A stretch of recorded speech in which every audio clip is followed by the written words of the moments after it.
သာသနာတော်နှစ်2565နှစ်ကောဇာတက္ကရာ1383ခုနှစ်တဘောရလဝိကျော်9ရက်2022ခုနှစ်ဖေဖော်ဝါရီလ20ရက်တနင်္ဂနွေနေ့၌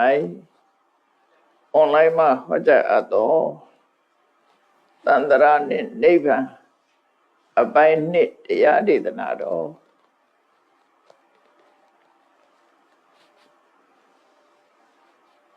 နိဗ္ဗာန်ရဖို့ဆိုတာအမြဲတမ်းခဲရင်နဲ့အစင်မောင်းများစွာကိုဖြတ်ကျော်ရမှာဖြစ်တယ်အဲ့ဒီအစင်တွေမဖြတ်ကျော်ဘဲနဲ့နိဗ္ဗာန်ကိုရောက်သွားတယ်ဆိုတာမရှိဘူးအမှန်အဖြစ်ဒီဘဝမှာတထိုင်နဲ့တရားဓုရသွားတဲ့ပုဂ္ဂိုလ်တွေချိပြီးနိဗ္ဗာန်ရဖို့လွန်လွဲတယ်လို့စိတ်ထဲမှာထင်ကြရတော့လေတကယ်တော့လေဘဝပေါင်းများစွာကြိုးစားတည်ယူခဲ့တဲ့အသိဉာဏ်ရဲ့ထက်မြက်မှုကြောင့်ပါလေ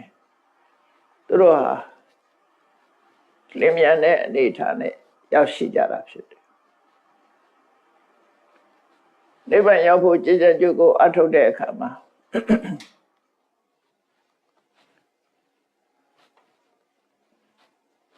လေးမျိုးခွဲထားတာရှိတယ်တဦးနဲ့တဦးလည်းမတူကြဘူးပေါ့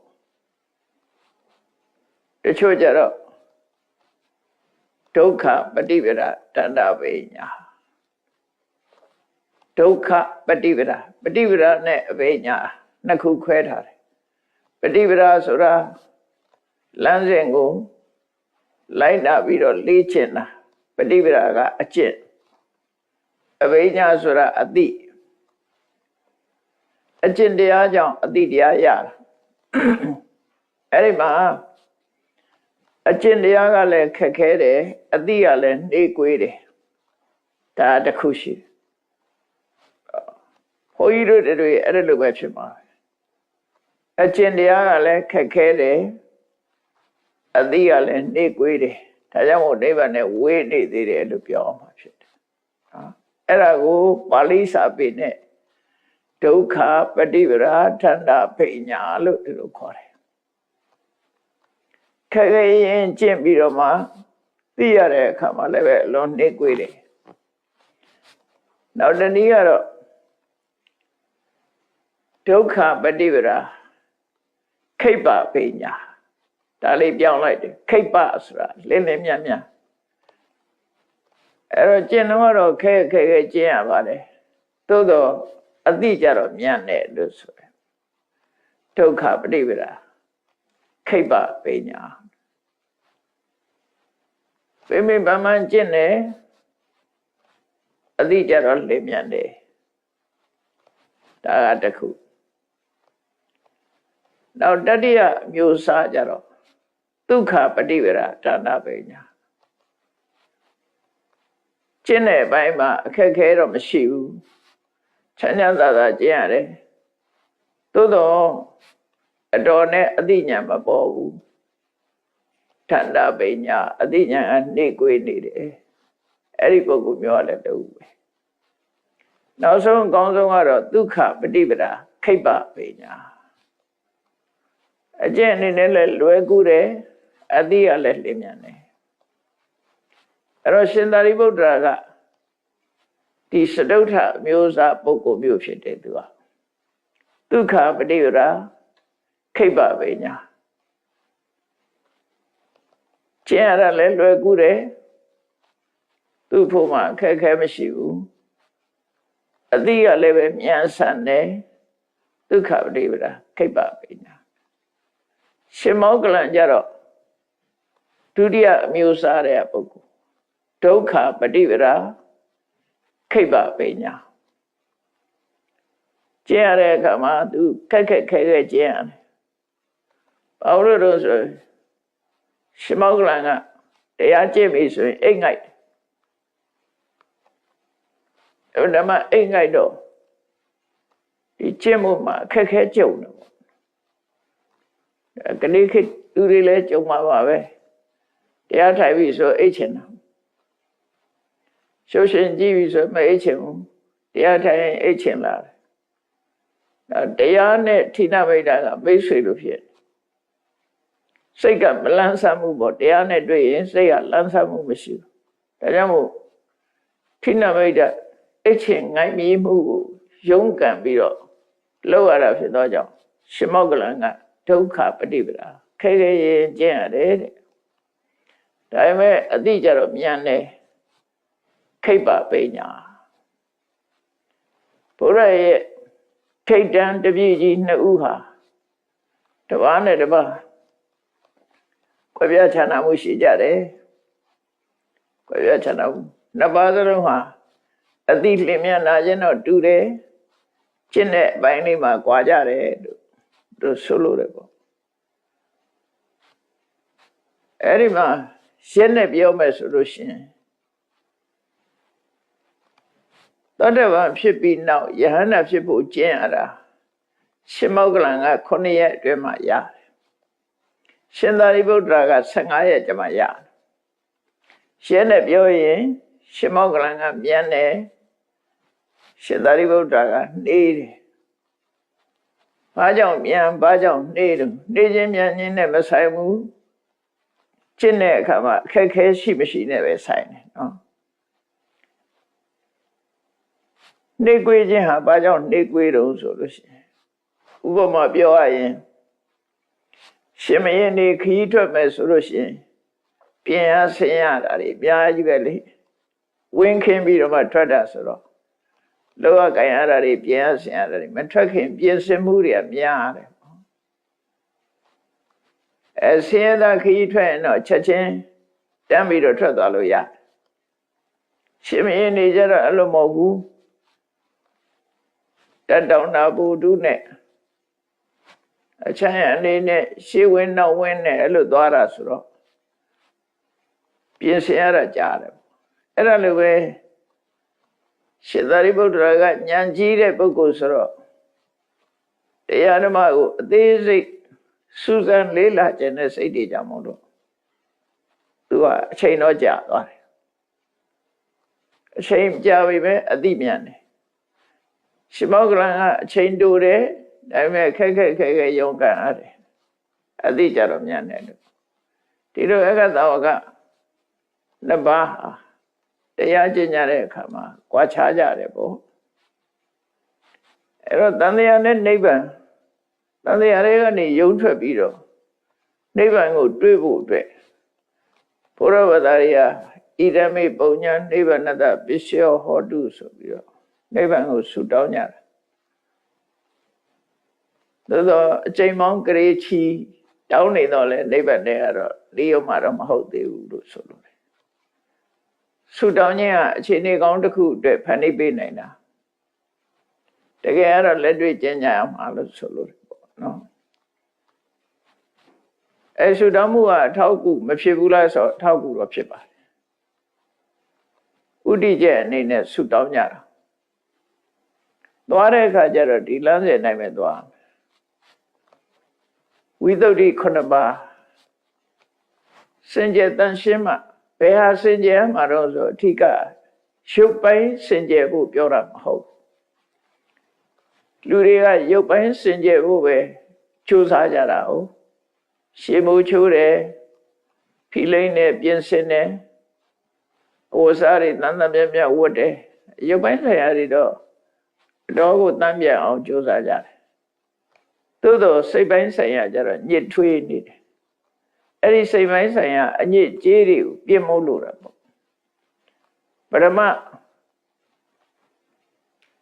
ပရမဆင့်နဲ့ပြင်ရမှာတော့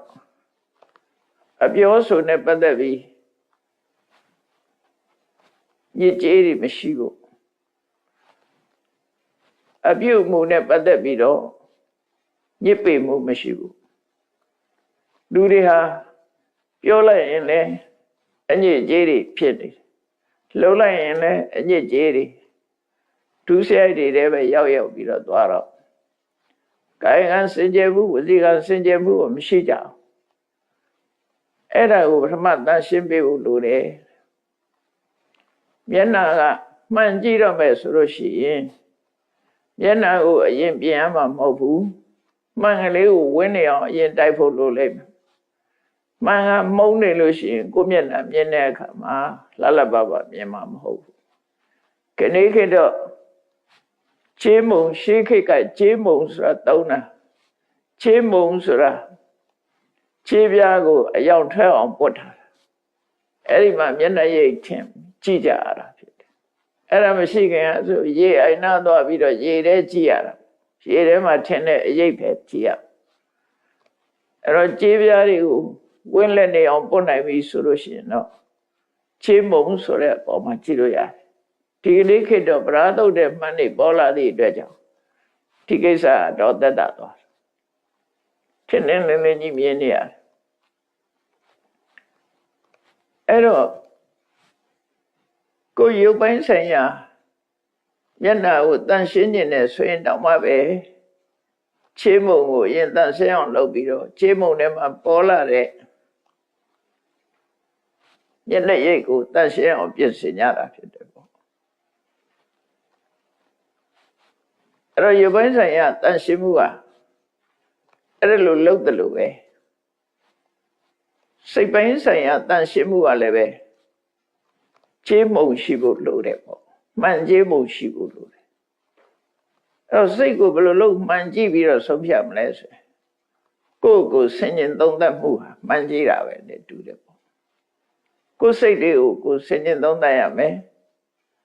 အဲ့ဒါကိုပစ္စဝေခဏလို့ပါဠိလိုခေါ်တယ်ပฏิအဝေခဏအကျဉ်းချင်းအထက်ထက်ရှုကြည့်တာကိုယ်ကိုစမ်းသပ်စစ်ဆေးတာငါစိတ်တွေထဲမှာလောဘဖြစ်တာများသလားဒေါသဖြစ်တာများသလားမောဟဖြစ်နေတာများသလားငါစိတ်တူသလားနော်စိတ်ရှိသလား jealousy ဖြစ်တတ်သလားမစ္စရိယာတွေဖြစ်တတ်သလား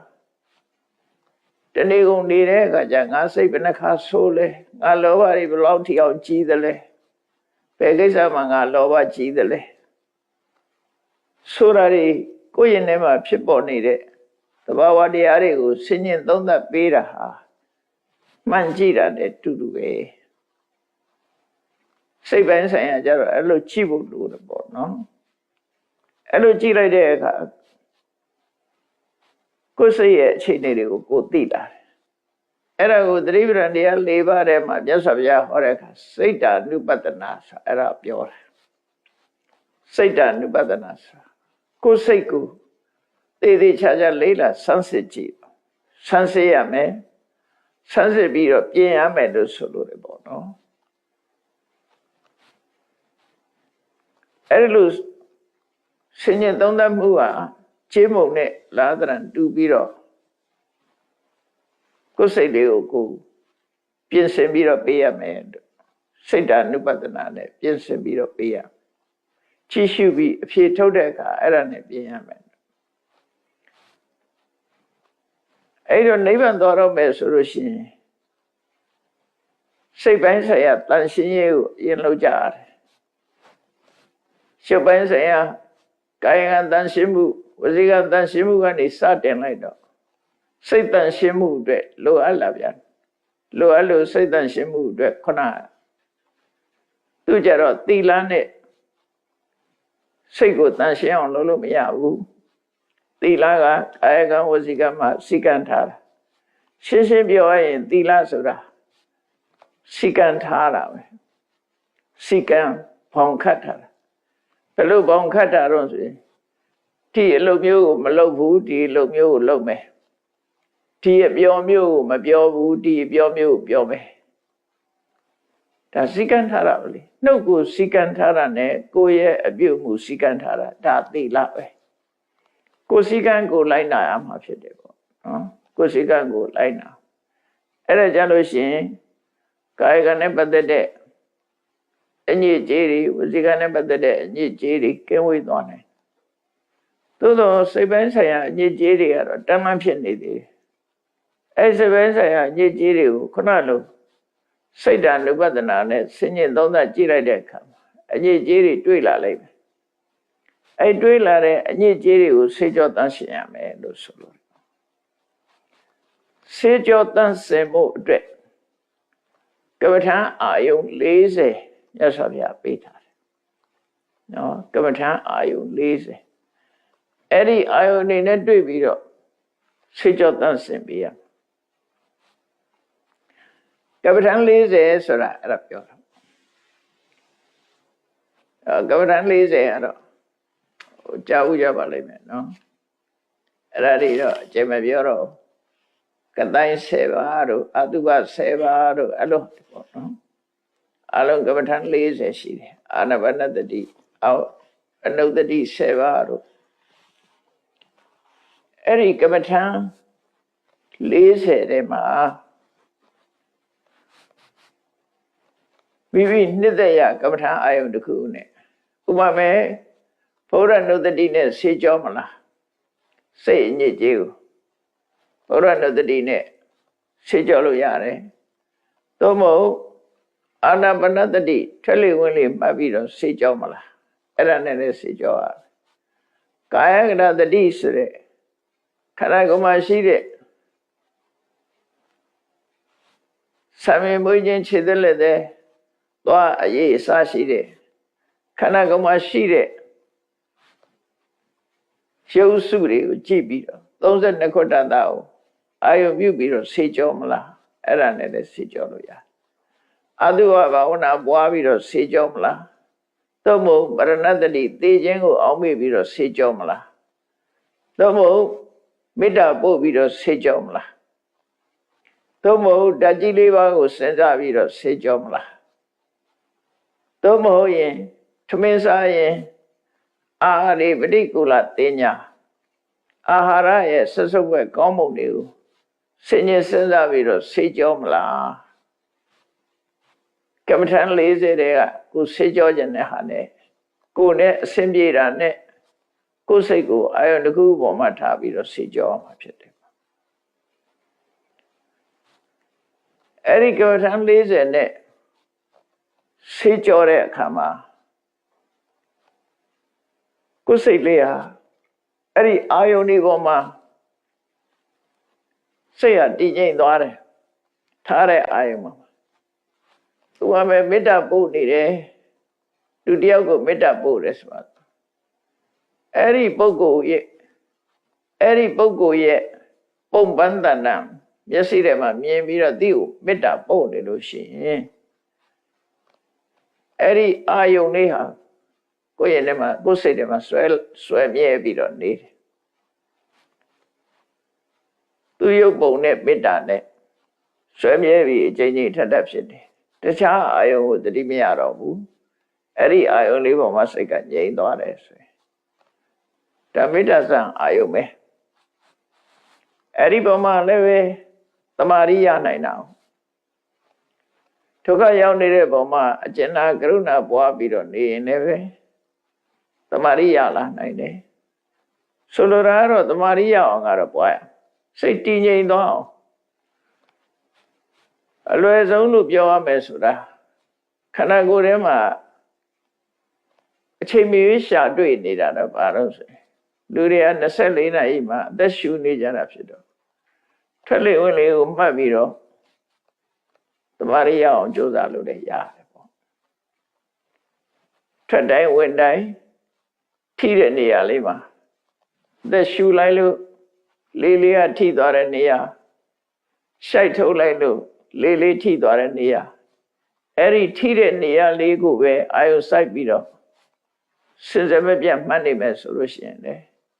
စိတ်ကလေးဟာထိတဲ့နေရာလေးမှာပဲငြိမ်ဝတ်သွားတယ်တခြားမရောက်တော့ပဲနဲ့ထိတဲ့နေရာလေးမှာပဲစိတ်ကလေးကငြိမ်သွားတယ်အဲ့ဒါလို့ဖြစ်လာအောင်သမာဓိတရားထူထောင်ပြီးတော့စိတ်ကိုဆေးကြောကြရမှာဖြစ်တယ်စိတ်ကိုဆေးကြောတာဆိုတာအဲ့တော့စိတ်ကိုဆေးကြောဖို့အတွက်သမာဓိ3မျိုးဒီစနစ်3မျိုးကိုမှတ်သားသင့်တယ်ပေါ့ပထမသမာဓိက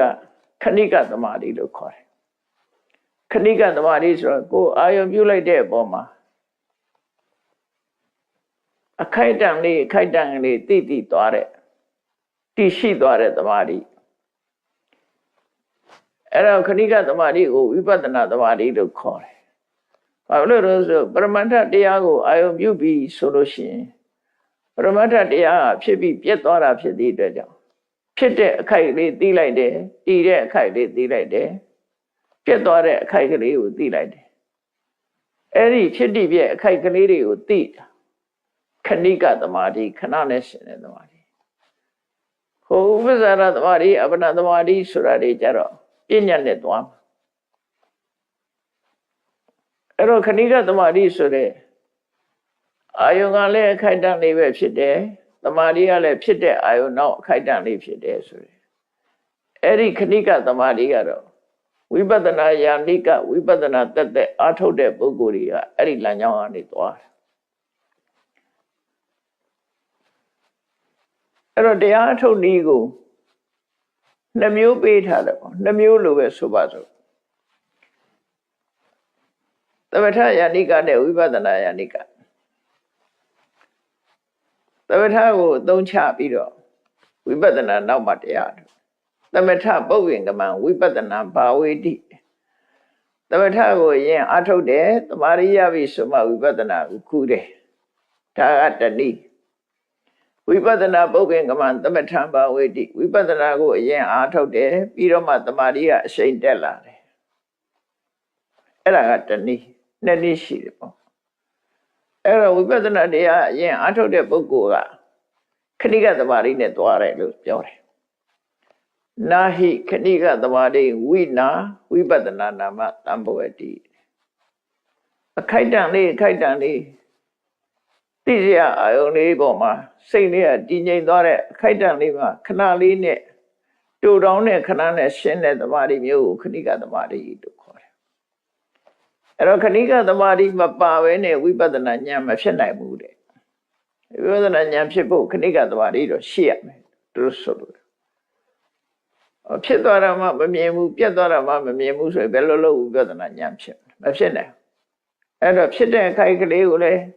သိလိုက်တယ်သိတယ်ဆိုတဲ့ကစိတ်ကအဲ့ဒီမှာတည်ငြိမ်သွားလို့သိတာနော်သမာဓိရှိလိုက်လို့သိတာပြတ်သွားတယ်ဆိုတော့သိလိုက်တယ်သိလိုက်တယ်ဆိုတာစိတ်ကအဲ့ဒီချိန်လေးမှာဒီအာယုံလေးပေါ်မှာငြိမ်လို့သိတာအဲ့လိုခဏိကသမာဓိနဲ့သွားတာဝိပဿနာယာနိကလို့ခေါ်ကြတယ်ပေါ့နော်သမထကိုအရင်အထုတ်မယ်အထုတ်ပြီးတဲ့အခါမှာခဏိကသမာဓိမဟုတ်ဘူးစံနာကတ်သွားတဲ့ဥပ္ပစာရသမာဓိစံရသွားသည့်ထီအောင်တည်ငြိမ်သွားတဲ့အပ္ပနာသမာဓိဥပ္ပစာရသမာဓိအပ္ပနာသမာဓိနှစ်ခုရှိတယ်အိမ်ဥပ္ပစာအကြောင်းဥပ္ပစာဆိုတာအိမ်နာအကြောင်းနာအရက်ကိုခေါ်တာအဲ့ဒါလိုပဲအပ္ပနာသမာဓိရဲ့အနည်းရောက်သွားတာကိုဥပ္ပစာရသမာဓိလို့ခေါ်တယ်အပ္ပနာဆိုတာသမာဓိကကိုထားခြင်းလို့ရှိရင်အပ္ပနာရဲ့အဓိပ္ပာယ်ကထိသွင်းထားတာကိုအာယုံပြုတဲ့အာယုံကလွယ်ရင်ကျန်တဲ့အာယုံကိုမသွားတော့ဘူးစိတ်ကကိုထားတဲ့အာယုန်လေးပေါ်မှာစိတ်လေးဟာထည့်သွင်းထားလိုက်တယ်လို့ပဲအဲ့ဒီမှာတည်ငြိမ်သွားတာကိုအပ္ပနာသမာဓိလို့ခေါ်တယ်ဥပမာဆိုတော့ထွက်လေဝင်လေမှတ်တဲ့ဆိုရင်ထွက်လေဝင်လေဆိုတဲ့နာသီပြားမှာထိတဲ့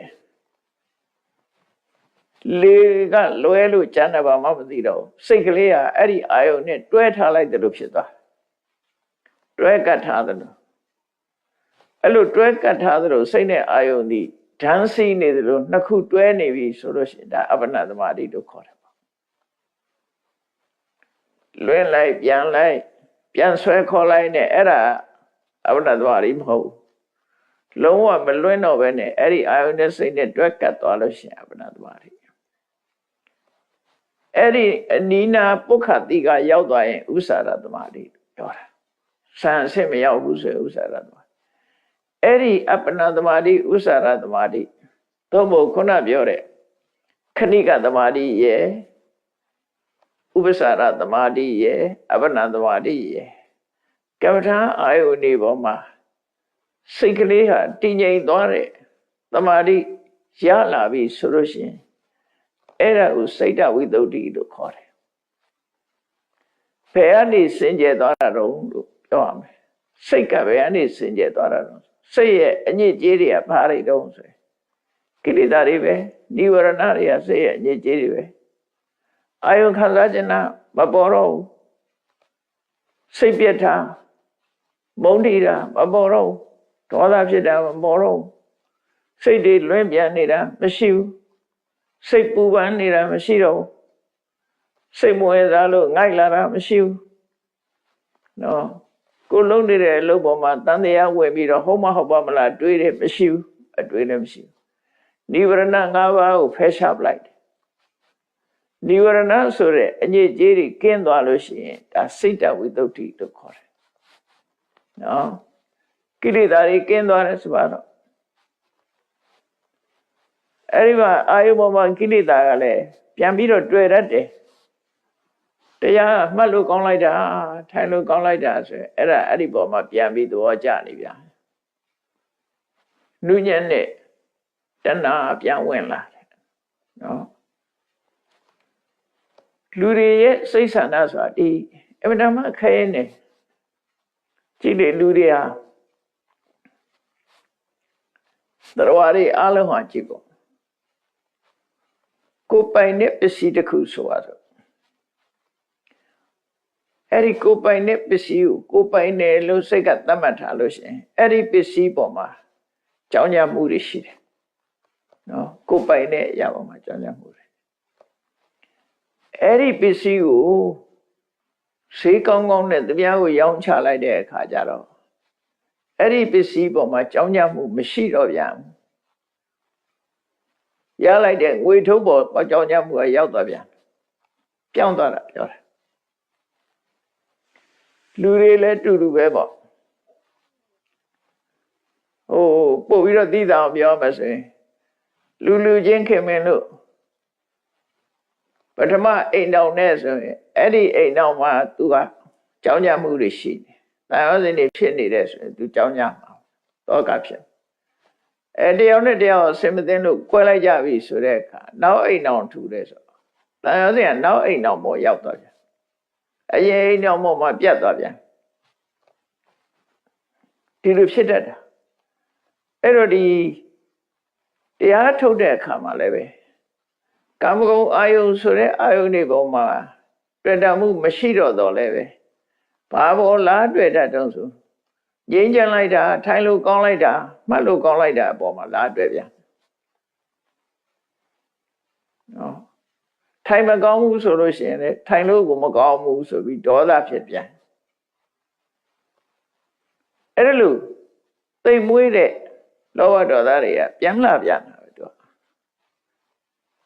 သူတို့မဟုတ်တယ်လို့သူ့ကိုဖယ်ထုတ်လိုက်လို့ရှိရင်သူကသိမ်မွေးတဲ့လောဘဒေါသတွေပြန်လာပြန်ကိလေသာပြန်ဝင်လာပြန်တာ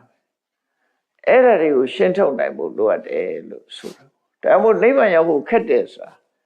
လမ်းမှာအနှောက်အယှက်တွေကအမှန်တမ်းများတယ်နှောက်အယှက်တွေအမှန်တမ်းများတယ်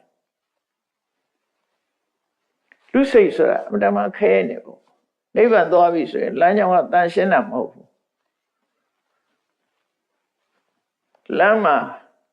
မာနရဲ့ဓာတ်ကြီး10ဓာတ်ရှိတယ်ဆိုတာမြတ်စွာဘုရားအလောင်းကသူတရားထုတ်စဉ်ခါတော့ကသူ့ရင်ထဲနှလုံးထဲမှာသူ့ကောင်းထဲမှာပေါ်လာတဲ့အတိုင်းမာနရဲ့စစ်ဓာတ်10ဓာတ်ဆိုပြီးတော့စစ်စခန်း10ခုကိုဖြတ်ကျော်အောင်တိုက်ပွဲ10ခုကိုဖြတ်ကျော်နိုင်မှဒီအောင်ပွဲဆိုတာရနိုင်တခုနိုင်လိုက်နောက်တစ်ခုလာပြန်ဒီစခန်းတစ်ခုကိုနိုင်လိုက်နောက်စခန်းနဲ့ကြုံပြန်နောက်စခန်းနိုင်လိုက်ပြန်နောက်စခန်းတစ်ခုကြုံမှာအဲ့ဒါကိုဖះလောင်းကမန္တကြီးကိုပြောတဲ့တိုက်ပွဲ10ဆင့်တိုက်ပွဲ10ပွဲနဲ့ပတ်သက်ပြီးပြောထားတာရှိတယ်ကာမတိပထမသေနာလူချင်းနဲ့နှစ်သက်တဲ့တွေ့တာစရာအာယုန်တွေကိုတတ်မဲ့တဲ့တဏှာကာမတဏှာရာဂလူချင်းစရာအာယုန်ဒီပေါ်မှာလူချင်းနေတဲ့တွေ့တာမှုဟာပထမအဆင့်တိုက်ရမယ်တိုက်ပွဲပဲဖြစ်တယ်နော် ကာမဂုဏ်အာယုံကိုထွက်ခွာဖို့ဆိုတာမတမခဲနဲ့ဒီအဆင့်နဲ့ပဲကြာဆုံးနေကြလောကလူတွေကဒီအဆင့်နဲ့ပဲကြာသွားရှင်းမတက်နိုင်ဘူးနောက်ထပ်တိုက်ရမှာတွေအများကြီးကြံသေးတယ်ကာမတိပထမသေနာကာမဂုဏ်အာယုန်တွေကိုတွေ့တာတဲ့စိတ်မှတွေပဲပြပြဝတ်သွားကြတယ်မယုံမထွက်နိုင်ဘူးဒီထဲမှာပဲမြုပ်သွားကြအဲ့ဒါကိုနိုင်လိုက်လို့တိုက်လိုက်ပြီးစွန့်လွတ်လိုက်နိုင်ပြီဆိုရင်ဘာနဲ့တွေ့တော့ဆိုဒုတိယအရတိဩစတိမပြောပြန်မှုအဲ့ကြတော့ကမ္မထမ်းကြောင်းတို့တောရကြောင်းတို့ဘုန်းကြီးဘဝတို့ပြောတော့ဘူးအဲ့ဒါဒုတိယစစ်မျက်နှာပဲပထမစစ်မျက်နှာတော့နိုင်လိုက်ပြီပဲဒုတိယစစ်မျက်နှာမှာကြာရှုံးသွားပြန်ရောလူထွက်ကြပြန်တော့ဘုကမ္မထမ်းကြောင်းမှာမပြောလို့အိမ်ပြန်ညရောရှိတာနေအိမ်ပြန်သွားဒုတိယအရတိဩစတိပျော်လဲပျော်ပါတယ်ဆိုပြီးတော့ဒီတိုက်ပွဲလဲနိုင်လိုက်ပြန်ပြီဆိုတတ္တိယခုတ်ပိပါဒတွေဘိုက်စားတယ်နေနိုင်ဘူးရှိတာတစ်ချိန်ပဲကြွေးတာငါချိန်ချိန်စားမှဖြစ်ညနေလေဥစားတယ်ဆိုဘိုက်စားတယ်ဆိုတာလာပြန်တာခုတ်ပိပါဒခုတ်ပိပါဒခုဒပိပါဒခုဒကထမင်းစားတာပိပါဒရေငတ်တာလူမှာနှစ်ခုရှိတယ်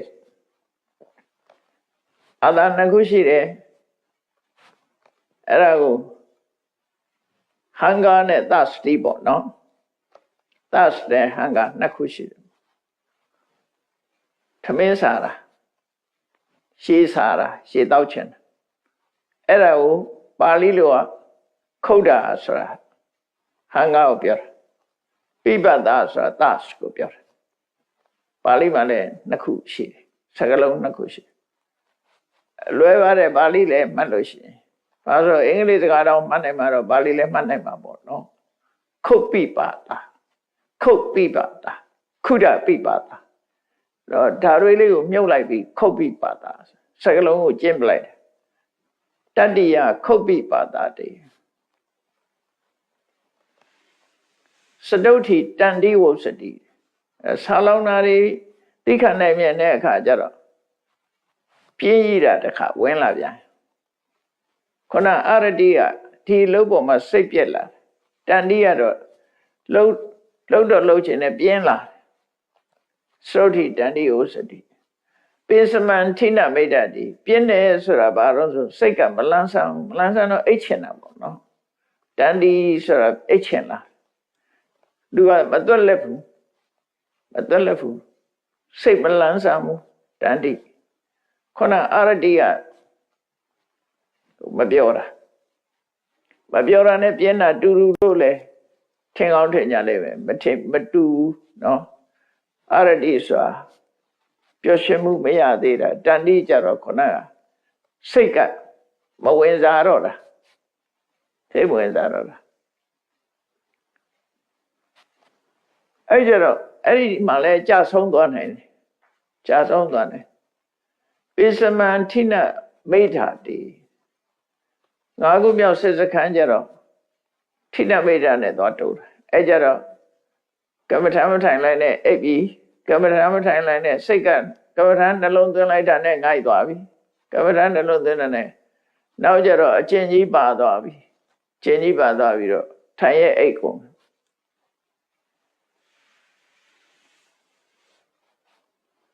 အဲ့ဒါပိစမတ်တက်မှာပဲကြာဆုံးသွားကြပြန်အဲ့တော့နိဗ္ဗာန်ရောက်ဖို့ဆိုတာဘလောက်ခဲရင်တယ်လဲနော်နိဗ္ဗာန်ရောက်ဖို့သတ္ထဗေရုဝုစတိတယ်6ခုမြောက်တက်ကြတော့ကြောက်တယ်တယောက်တည်းမနေရဘူးလမ်းတယ်အဖော်ရှားလာမှန်တော့ပြင်းတာပါလာတော့ပေါ့နော်တယောက်တည်းမနေရဘူး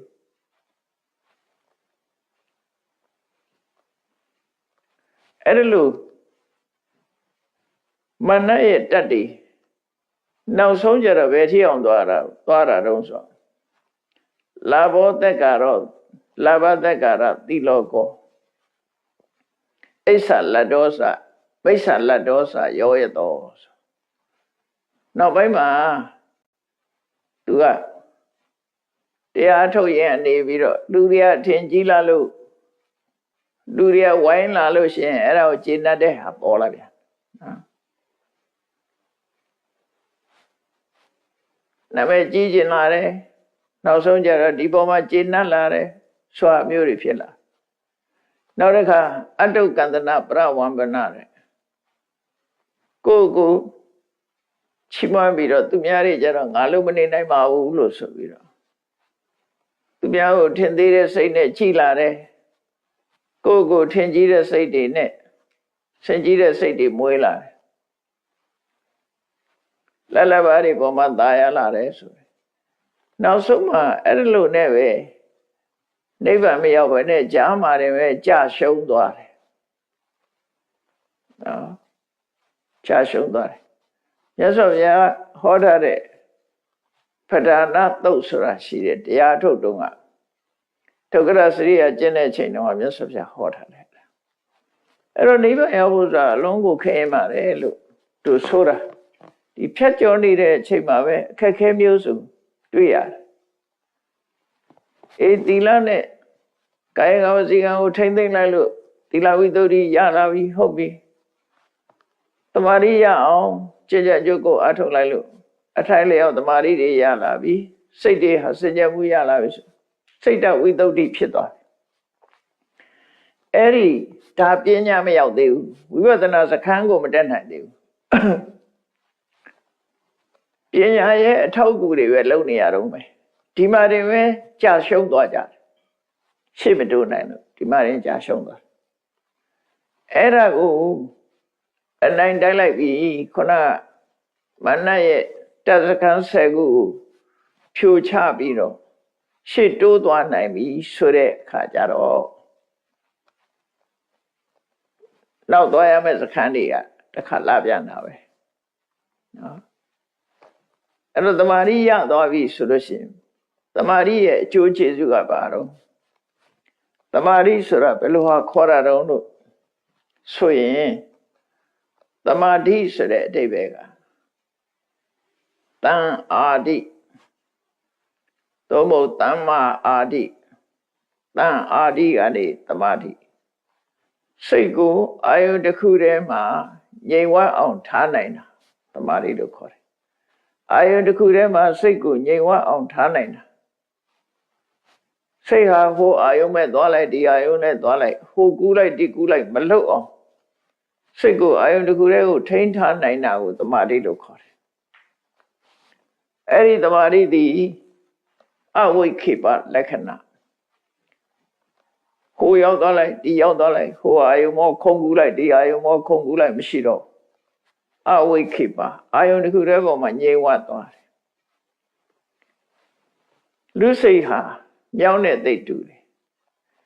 မြောင်းဟာတစ်ပစ်မော်နေရင်အငြိမ်ကုန်မရှိဘူးဟိုတစ်ကိုင်းလှမ်းဆွဲလိုက်ဒီတစ်ကိုင်းလွတ်လိုက်ဟိုတစ်ခန်းဆွဲလိုက်ဟိုခုံလိုက်ဒီခုံလိုက်မြောင်းဆိုတဲ့ကောင်အငြိမ်မနေသလိုပဲစိတ်ဆိုတာလည်းမြောင်းတဲ့အမတန်မှတူတယ်ဟိုအာယုလှမ်းဆွဲလိုက်ဒီအာယုလှမ်းဆွဲလိုက်နဲ့နော်မျက်စိကမြင်တဲ့အာယုလည်းလှမ်းဆွဲလိုက်တာနားကတန်ကြလည်းလှမ်းဆွဲလိုက်တာနှာခေါင်းကအနံ့ရရင်လည်းလှမ်းဆွဲလိုက်တာ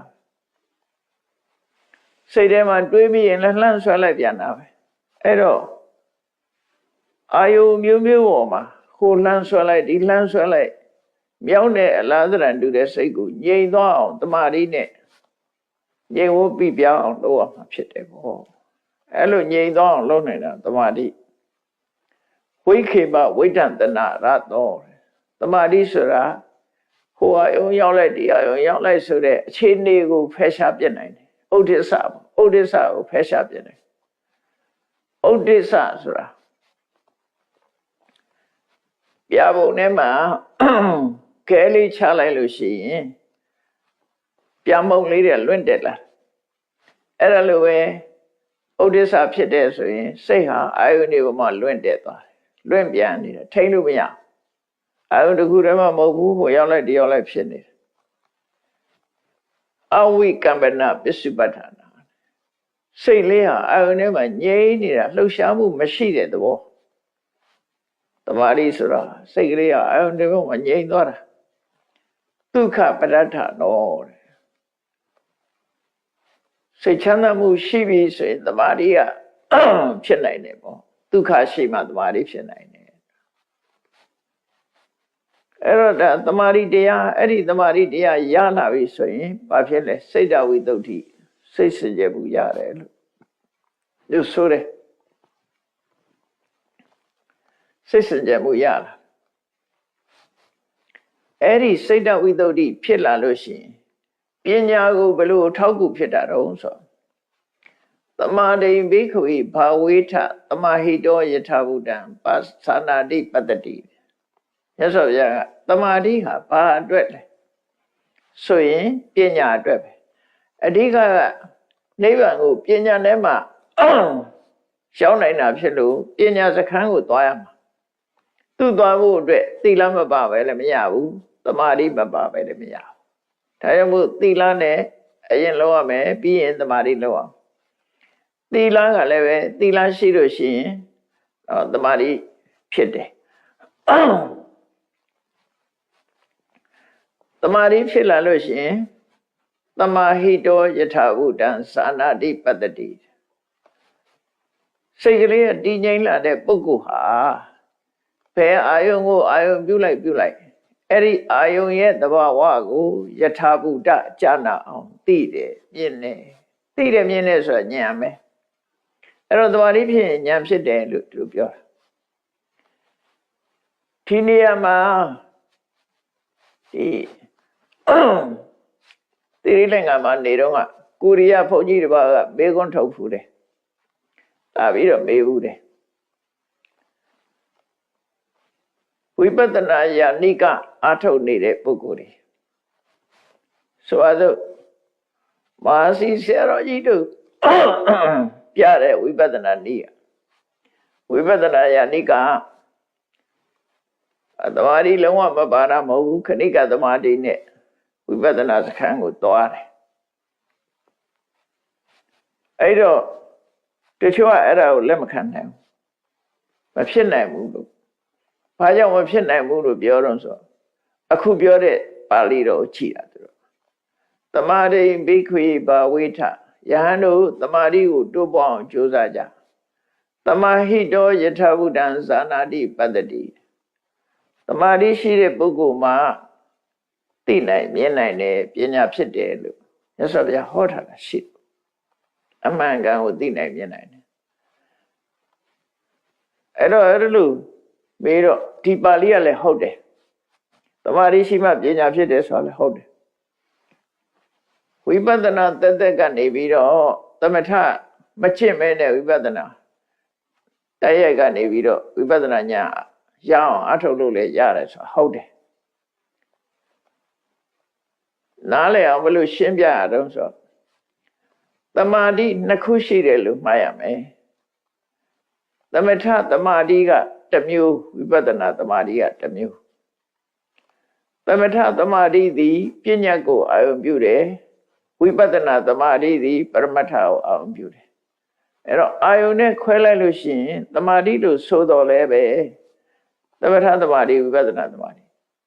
အခုမြတ်စွာဘုရားကသမာဓိဘိက္ခွေဘာဝေထသမာဟိတောယထာဘုဒ္ဓံပသနာတိဆိုတဲ့နေရာမှာဥစ္စာရသမာဓိအပ္ပနသမာဓိလည်းယူလို့ရတယ်ခဏိကသမာဓိလည်းယူလို့ရတယ်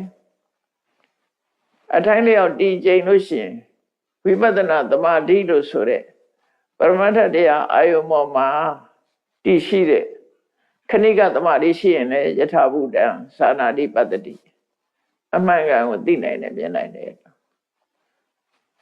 တကယ်ကတော့သမထသမာဓိရဲ့အားကိုသာယူတာအာယုံအောင်ပြောင်းရတယ်သမထသမာဓိသည်ပညာကိုအာယုံပြုပြီးတော့စိတ်တည်ငြိမ်တာဖြစ်တယ်ဝိပဿနာသမာဓိသည်ပရမတ်ပေါ်မှာစိတ်တည်ငြိမ်တာဖြစ်တယ်အဲ့တော့ဒီသဘောတရားနှစ်ခုရှိသည့်အတွက်ကြောင့်ဒီဝိပဿနာတရားတက်အထုတ်လို့လည်းရတယ်သမထအထုတ်ပြီးတော့မှလည်းဝိပဿနာတရားအထုတ်တတ်လည်းရှိတယ်မြတ်စွာဘုရားပွင့်တော့ကမြတ်စွာဘုရားသာသနာစတင်တော့ကအားလုံးရှေ့ပိုင်းဟာသမထကိုအရင်အထုတ်ပြီးတော့မဟာဝိပဿနာကူကြတာနော်သမထအာယုထုတ်ရင်ကနေဝိပဿနာဉာဏ်ကူသွားကြတာနောက်ပိုင်းရောက်လာတဲ့အခါကျတော့အပ္ပနာသမာဓိထိအောင်မသွားတော့ပဲနဲ့ခ ဏိကသမာဓိနဲ့ယဟန္တာတွေဖြစ်လာကြတယ်ပညာဝိမု ക്ത ပုဂ္ဂိုလ်လို့ခေါ်တယ်အဲ့ဒီပုဂ္ဂိုလ်တွေကြတော့ရှေ့ပိုင်းကသွားတဲ့ပုဂ္ဂိုလ်တွေကဇံရတယ်ဇံနေဘိညာဉ်တွေရတယ်မြတ်စွာဘုရားကိုယ်တိုင်သိပင်လင်သမထနဲ့သွားတာအာနာပါနနဲ့အာထုတ်လိုက်တဲ့အခါမြတ်စွာဘုရားစရုဒ္ဓဇံထီအောင်ရနော်အာနာဘုရားဖြစ်တဲ့ကမ္မထာဘာကမ္မထာလုံးလို့မေးရင်အာနာပါနသတိကမ္မထာဘုရားလောဟာအာနာပါနသတိကမ္မထာကိုအာထုတ်တာပထမဇံဒုတိယဇံတတိယဇံဇံ၄ပါးစနစ်နဲ့ဆိုစရုဒ္ဓဇံဆိုတဲ့ရူပဝဇ္ဇရဇံ၄ခုထိတ်ကိုရတယ်အဲ့ဒီစရုဒ္ဓဇံရောက်ပြီးတော့မှဝိပဿနာကိုပြောင်းဝိပဿနာကိုကူလိုက်တာဒါရှေ့ပိုင်းမှာအထုတ်တာတွေမှန်သမျှတော်တော်များများရှင်စုလဘန်တို့လည်းပဲစရုဒ္ဓဇံရအောင်လုပ်ပြီးတော့မှဝိပဿနာပွားတာလေရှင်စုလဘန်ဝတ္ထုကိုအလုံးကြားဘူးနေကြတာကိုပြောပြမယ်ဆိုရင်ရှင်စုလဘန်ဟာကိုကျွေးပါလို့အလွန်ဉာဏ်လေးတဲ့ပုဂ္ဂိုလ်ဖြစ်တယ်ဒါပေမဲ့လို့မြတ်စွာဘုရားရဲ့ဒီနိစနစ်ကိုအမိပြုပြီးတော့သူဟာဉာဏ်ကောင်းတဲ့ပုဂ္ဂိုလ်ဖြစ်သွားတယ်ဘယ်လိုနိစနစ်တုံးဆိုမြတ်စွာဘုရားကဖြူဖွေးနေတဲ့ဘဝပိုင်းလေးလက်ကင်ဘဝလေးဆိုအားဆိုဖြူဖွေးနေတဲ့ဘဝလေးကိုသူပေးပြီးတော့အဲ့ဒါလေးကိုပုတ်ပြီးတော့ရဇောဟရဏဆိုတဲ့ဘဝလေးကိုအာယုံပြုပြီးဘဝလေးဆိုတာကိုချိခိုင်းတယ်အဲ့ဒါဘာလို့ထားတော့ဆိုရင်ဩရဒကတိုင်းဘဝရဲ့အဖြူလေးပေါ်မှာအာယုံစိုက်ပြီးတော့ဘဝလေးပေါ်မှာတမာရီထူထောင်ခိုင်းတာနော်အဲ့ဒါဩရဒကတိုင်းလို့ခေါ်တယ်စိတ်ဝင်စားရင်လည်းကိုယ့်အကူဘဝလေးအဖြူလေးကြည့်ပြီးတော့ဩရဒကတိုင်းဘဝကြည့်ပေါ့ရှင်စုလဘန်ဟာဘာကြောင့်မြတ်စွာဘုရားကအဲ့ဒီဩရဒကတိုင်းနဲ့ဆက်ပေးရတော့ဆိုသူအတိတ်ဘဝတွေတုန်းကဩရဒကတိုင်းကိုလေ့ကျင့်ခဲ့တယ်အဲ့ဒါလည်းပါတယ်အဲ့ဒါလေးနဲ့ဝိပဿနာခူးတဲ့အခါမှာလည်းပဲအတိတ်ဘဝနဲ့ဆက်ဆက်တယ်များသောအားဖြင့်စာရီထဲမှာရှင်စုလဘန်ကိုဘဝပိုင်းလေးပေးတာဟာဘာအတွက်တုံးလို့ဆိုရင်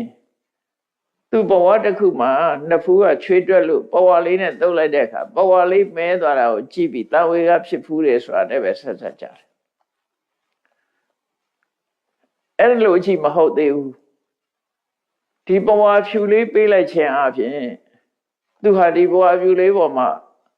ကတိုင်းသမထကျင့်စဉ်တစ်ခုကျင့်လိုက်လို့စရုဒ္ဓဇံထီအောင်ရောက်သွားပြီစရုဒ္ဓဇံကြောင့်ရောက်သွားပြီဆိုတော့မှခုနဒီဘဝလေးရဲ့ညှဉ်းနှွမ်းသွားမှုဒီဘဝလေးကအစစ်မဟုတ်ဘူးတကူနဲ့ create လုပ်ထားတဲ့ဟာနော်မြတ်စွာဘုရားရဲ့စွမ်းတကူနဲ့ဖန်ဆင်းထားတဲ့ဟာလေးဘဝအစစ်မဟုတ်ဖန်ဆင်းထားပြီးတော့ပေးလိုက်တာ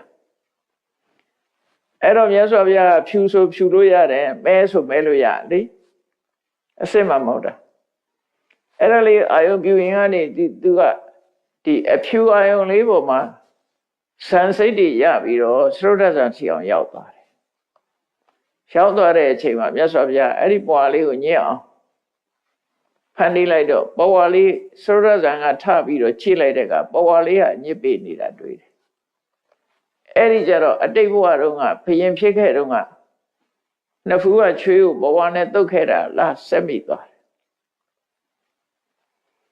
အဲ့လိုဆက်မိုံနဲ့ရလာလို့ဆိုမရသေးဘူးသူကဘလို့တွေးတာတော့ဆိုငါခန္ဓာကိုယ်ကြီးကိုကြောင်းပြုပြီးတော့ဒီဘဝလေးကညှဉ်းနှွမ်းသွားတယ်သူစဉ်းစားတာကဗဟိတအပြင်မှာရှိတဲ့ခန္ဓာကိုယ်ကကြီးအညော်တွေကိုကြည့်ပြီးတော့ညစ်ကြေးတယ်လို့ဒီလိုပြောတာမြတ်စွာဘုရားကအဲ့ဒါကိုသူ့ရဲ့အတွေးကိုပြောင်းပေးလိုက်တယ်မင်းအဲ့ဒီနှစ်ဖူးကချွေးကိုသာအညစ်ကြေးလို့မအောင်မေးလေနဲ့မင်းရင်ထဲမှာရာဂတွေရှိတယ်ဒေါသတွေရှိတယ်မောဟတွေရှိတယ်အဲ့ဒါကမှအညစ်ကြေးစစ်အဲ့ဒါပဲနဲ့ကိုကြိုးစားဆိုလှည့်ပေးလိုက်တာအစ္ဆဒကိုလှည့်ပေးလိုက်တာအဲ့ဒီအကွက်ကအဓိကပဲနော် သို့သောပြင်မဲ့ခန္ဓာကိုဗဟိတရဲ့အညစ်အကြေးတွေကိုအရင်မြင်ပြီးတော့တန်ဝေကစိတ်ဖြစ်နေတဲ့အချိန်လေးမှာမြတ်စွာဘုရားကအဲ့ဒီအပြင်အညစ်အကြေးဟာအညစ်အကြေးလို့တော့မခေါ်နိုင်ပါဘူးနော်စိတ်ထဲကဒါကမှတကယ်အညစ်အကြေးပါဒေါသကမှတကယ်အညစ်အကြေးပါမောဟတွေကမှတကယ်အညစ်အကြေးပါအဲ့ဒီအညစ်အကြေးတွေပယ်နိုင်အောင်မင်းကြိုးစားပါလို့မြတ်စွာဘုရားတရားလမ်းဟောပေးလိုက်တာလေလမ်းဖြောင်းပေးလိုက်တာအဲ့တော့ခုနသရုတ်ထဇံကထပြီးတော့ဝိပဿနာဉာဏ်ရဲ့ရှေ့ပြေးညင်းငွေမှုလေးဖြစ်တဲ့အချိန်မှာအစ္ဆဒဖြစ်တဲ့တကယ်ပြစ်မှတ်ဖြစ်တဲ့ရာဂဒေါသမောဟဆိုတဲ့အညစ်အကြေးတွေကိုဖယ်ရမှာဆိုသူသဘောပေါက်သွားပြီအဲ့ဒီအနေဝိပဿနာဉာဏ်ဆင်းဆင်းတက်ပြီးတော့ယဟနာဖြစ်သွားတာနော်ရှင်းနေရရင်အဲ့တော့ယဟနာဖြစ်ပုံကအဲ့ဒါလိုဖြစ်တယ်အဲ့လမအပြင်တော့ဘဝလေးပြေးလိုက်တာတဲ့ယဟနာဖြစ်သွားတာဒီလိုမဟုတ်ဘူးနော်ဖြတ်ကျော်ရတယ်စမ်းကြည့်ဖို့ကိုလည်းအတိတ်ဘဝပါလာရင်ဖြစ်ကောင်းဖြစ်မှာပေါ့ဘဝလေးနဲ့စမ်းကြည့်လိုက်ပေါ့အဲ့လိုဩရဒကတိုင်းအထုတ်ပြီးတော့ဖြတ်ကျော်လိုက်တာအဲ့ဒီကနေပြီးတော့သရုတ်ထဇံရတယ်သရုတ်ထဇံကနေပြီးတော့ဝိပဿနာကူးလိုက်တယ်မြတ်စွာဘုရားလည်းပဲအာနာပါနာတော့သရုတ်ထဇံရတယ်သရုတ်ထဇံရပြီးတော့မှဝိပဿနာကူးတာပဲမြတ်စွာဘုရားဘယ်လိုကူးတယ်ဆိုတာတော့ဖရာတရားအထုတ်ပုံနဲ့မှတော့သိချမသိရဘူးပေါ့သို့တော့ကုဘုံကုဏိယဘာတော့ဆိုလို့ရှိရင်သရုတ်ထဇံမှာရှိတဲ့ဇန်စိတ်တွေသရုတ်ထဇံစိတ်စေတသိက်တွေကိုဝိပဿနာရှုတယ်ဇန်ထဲမှာပါတဲ့ဇန်အင်္ဂဇန်တရားတွေကိုဝိပဿနာရှုလိုက်တာပြောင်းပြီးတော့ဝိပဿနာရှုလိုက်တယ်အဲ့လိုဝိပဿနာရှုရင်ကနေပြီးတော့တရားအလုံးကိုဂုံသိပြီးနောက်ဆုံးမှာမြတ်စွာဘုရားသောတပတိမေသဂရမေနာဂမိမေရတ္တမေရတ္တဖို့ဆိုမဲ့ဖို့၄ဆင့်ဆက်တိုက်ဖြစ်ပြီးတော့တခါလည်းဖြစ်တယ်ဘုရားတန်းဖြစ်တာမဟုတ်ဘူးနော်ပရမသောတပန်ပြီးတော့မှသဂရကဒါကဒါပေမဲ့တဆိုင်နဲ့ဖြစ်သွားတယ်တခဏလေးအတွင်းမှာဖြတ်ဆိုပြီးတော့သွားတာ၄ဆင့်တချို့ကတော့အဲ့ဒါကိုအယူဆမှားတာရှိတယ်မြတ်စွာဘုရားဟာယဟနာဖြစ်တာဘုရားဖြစ်သွားတာဟာသောတပန်သဂရကအနာဂတ်မဖြစ်ဖက်နဲ့ကြော်ပြီးတော့ဘုရားဖြစ်သွားတယ်လို့တကယ်လည်းပြောရတဲ့ပုဂ္ဂိုလ်ရှိတယ်နော်အဲ့ဒါသတိထားဒါမဟုတ်ဘူးဒါမမှန်ဘူးအဲ့လိုမဖြစ်လို့မရဘူးအဆင့်ကျော်လို့မရဘူးဒီတရားမှာနော်ဆင့်ကျော်တာမဟုတ်ဘူးအဲ့တချို့ကသောတပန်မဖြစ်ဘဲနဲ့သဂရကံကြော်ဖြစ်လို့ရတာတွေအနာဂံကြော်ဖြစ်လို့ရတယ်လို့စိတ်ထဲမှာထင်ကြတယ်အတွေ့လွဲမှားတဲ့အသည့်တွေနဲ့အဲ့ဒါလိုဖြစ်တတ်တယ်ပေါ့နောက်တစ်ချိန်ကျတော့အဲ့လိုမျိုးတွေကလာပါလိမ့်မယ်နော်ဟိုတွေးဒီတွေးပြီးတော့သိသိချာချာပฏิနာမလဲလို့ရှိရင်လွဲမှားသွားနိုင်တယ်ပေါ့သောတပန်ဖြစ်တယ်ဆိုတာတိလို့သွားတာအဲ့တော့သောတပန်ပြီးမှသဂရကံပြီးမှတော့ဝိပဿနာသူဝိပဿနာနဲ့သူပဲသို့တော့တထိုင်နဲ့အတွင်းမှာဇက်တိုက်ဖြစ်လို့ရတယ်ဉာဏ်ပဲရှိတဲ့အဆင့်ကျော်တာမဟုတ်မြတ်စွာဘုရားလည်းပဲအဲ့လိုပြောတာအရှင်ဘုရားအကိုးရှိရလားရှိတာပေါ့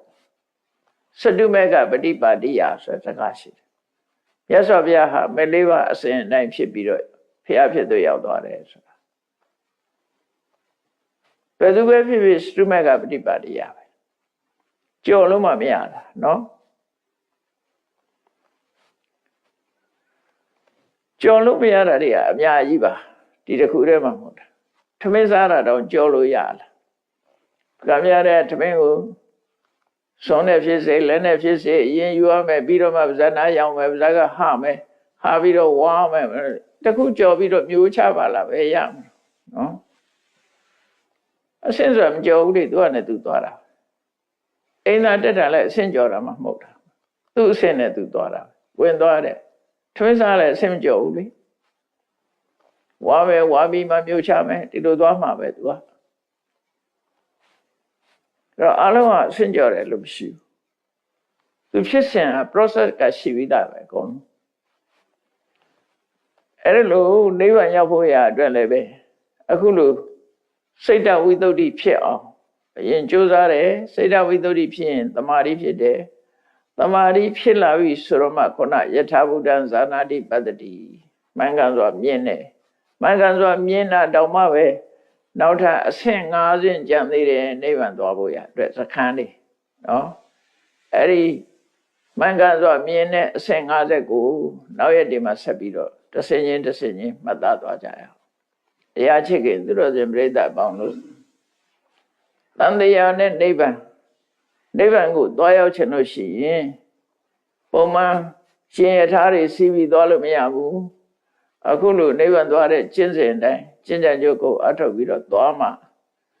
နိဗ္ဗာန်ဆိုတာရောက်ရှိမှဖြစ်တယ်လို့ကိုယ်စီမှတ်သားပြီး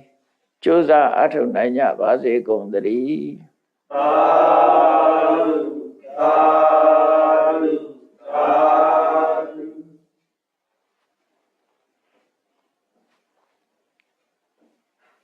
ရှိစေချာရှင်ဖေယဘုရားတပည့်တော်တို့သည်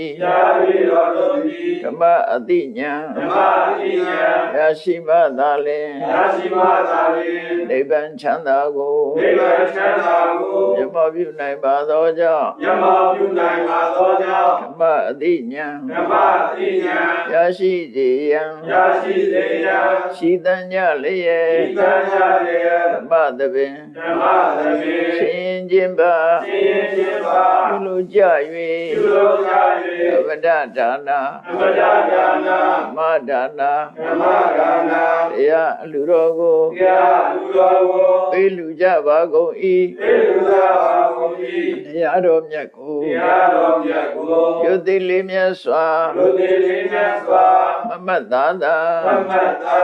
အာယုန်ထားလျက်နာကြားကြပါကုန်၏တရားတော်မြတ်ကို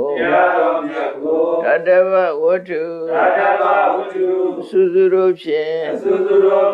ပူဇော်ကြပါကုန်၏ယနေ့ယခုအာထုပြုလုပ်ကြရသောဤကောင်းမှုဤကုသိုလ်စုစုသည်နိဗ္ဗာန်ချမ်းသာ၏အကြောင်းထောက်ပံ့ဖြစ်ပါစေတည်းကောင်းမှု၏အဖို့ဘာကကိုအမိအဖဖို့အဖွာဆရာသမားမှစ၍ကဘာသူကဘာသာလူနတ်ပြမသတ္တဝါများတို့အားမြတ်အမြဝေငှပါကုန်၏ကုသိုလ်အမြကိုစီရကြကုန်သည်ဖြစ်၍ကိုစိတ်နှဖျားချမ်းသာကြသည်ဖြစ်ကြပါစေကုန်သတည်းအာလုံးသာကြသည်များအမြယူတော်မူကြပါကုန်သောသာဓုသာဓုသာဓုအာလုံးသာကြသည်များအမြယူတော်မူကြပါကုန်သောသာဓုသာဓုသာဓုအာလုံးသာကြသည်များအမြယူတော်